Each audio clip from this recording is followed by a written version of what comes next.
We don't have a government that puts its big boot on our neck and tells us how to live and spends our money for us. It was the dream that we could love God with all of our heart and that He would help us desire to do the right thing. And that if we could govern ourselves, we would be a blessing to each other and to the whole world, and people would want to come join us.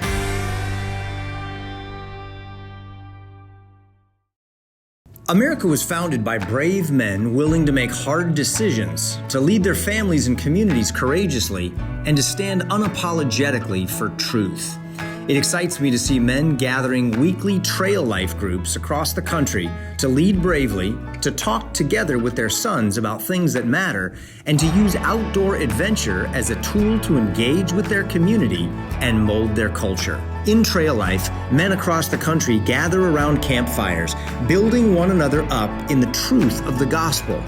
Trail life dads seek to lead their families and communities well, challenging one another to be the godly dads or father figures that a generation of boys can eagerly watch and learn from.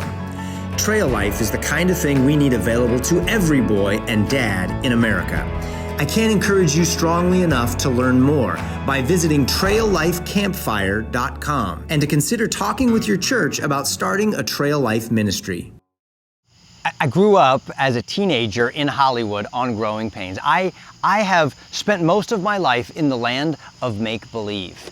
And I can tell you that we become very good at creating perceptions that are not reality. We make you believe stuff that seems real, but it's not. And do you know that that's what the dark forces within the media are doing to you and to me and to our children right now? They're creating perceptions, make-believe worlds that seem very real, but it's not true. As I travel around the country, what I'm finding is that people say, "Thank you for not passing over us." The media makes us in New York look like we have gone way past these values and we don't want to have anything to do with God and faith and family and the Bible. And that's not true. We want this stuff, but they're silencing us and they're making it look like we don't care about it anymore. And I find that all over the country. Not just dozens of people, not just hundreds or thousands. There are millions of people who want what you want and who want what I want. And I want to be going through this book that I just finished called Born to be Brave, that's going to teach you how to activate that dormant courage and have a sense of hope and optimism about the future because of the power that lives within you. I want to read a quote from the very first chapter. It's from a Dutch theologian, a pastor, a politician. He actually was the prime minister of the Netherlands in the early 19th century, and his name is Abraham Kuyper. And listen to what he said. He said, "When the principles that run against your deepest convictions begin to win the day," and they are, aren't they? The very principles that run against your deepest faith convictions and moral convictions are winning in the culture and dominating and shaping the hearts and minds of your children, he said, then peace becomes sin. You must, at any price of dearest peace, lay your convictions bare before friend and enemy with all the fire of your faith. And battle is your calling. You see what he's saying? There is a time for savoring the world, and then there is a time for battle to save the world. When the greatest truths that will lead to blessing and health and freedom are under attack, sitting back and just waiting for a divine rescue or somebody else to solve the problem is the worst thing that you can do. You must lay your convictions naked and bare before friend and enemy, and with all the fire of your faith, lean into what you believe in. That's what the heroes of history did for us and why we get to live in such a beautiful country that we get to live in.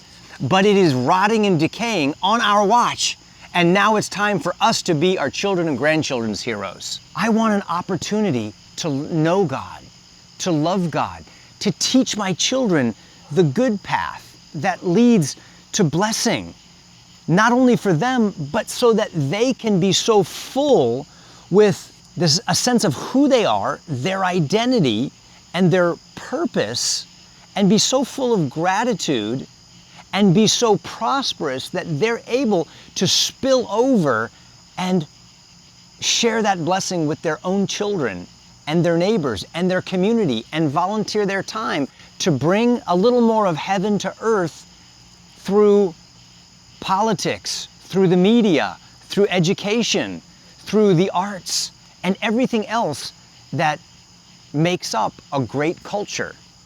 This is the dream that started out in America. We don't have a government that puts its big boot on our neck and tells us how to live and spends our money for us. It was the dream that we could love God with all of our heart and that He would help us desire to do the right thing. And that if we could govern ourselves, we would be a blessing to each other and to the whole world, and people would want to come join us. That's the stuff I'm talking about in Born to be Brave. It takes faith, hope, and courage for us to get back there again.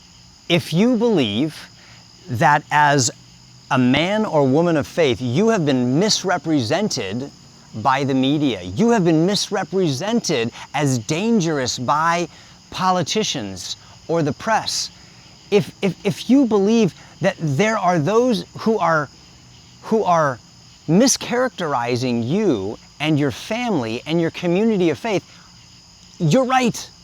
And you can be sure that there are those who are behind the scenes who are doing this with the goal of disintegrating your confidence and deconstructing your faith so that they can take advantage of your intellect, of your talent, and of your ability to shape the future of the world. They, in essence, want to bankrupt and enslave you and me and make us their servants. That's not what we were called to do. And I want you to know that you and I are not alone. There are millions who want to go this way. And if we can begin talking together and praying together and meeting together and coming up with ideas of how we can create small, sovereign spheres of community that are driven by faith and centered around faith and family, you and I can push back the darkness and we can see the amplification of light and hope and freedom. So the question is, will you keep meeting with me? Can we keep talking about this together? How do we put this stuff into practice? That's what I am talking about in my book, Born to be Brave, and that's what I want to unpack and work through with you in a very personal and practical way. I hope that you'll join me.